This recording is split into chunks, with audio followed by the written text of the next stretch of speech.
Mommy Sally, Daddy Ken, AC, we are Puyat Family!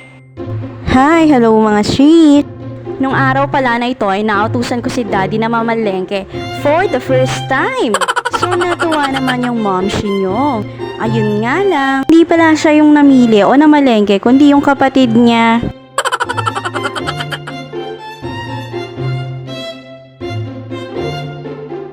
Dating nga nila, agad ko nang inayos yung mga pinamalengke. Nagbigay lang ako ng listahan ng mga ipapabili ko. Yun nga lang, hindi lahat ay naisulat ko.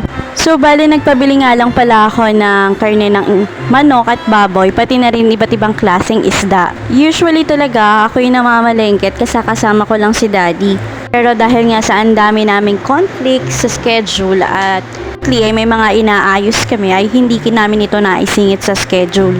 Nakabili nga rin pala siya ng iba't ibang klaseng gulay. Bawang sibuyas, celery, pechay at kung ano-ano pa.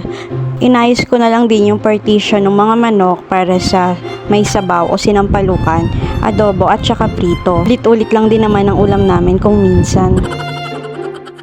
Nababago lang pagka meron kaming cravings. Madalas ay cravings ko dahil nga ako ang tigaluto, pagka may kinrave akong pagkain ay siyang lulutuin. Sa ngayon pala 1 kilong baboy lang daw ang binili ni Daddy. Pwede na to sa 2 lutuan, pang prito tsaka pang sinigang.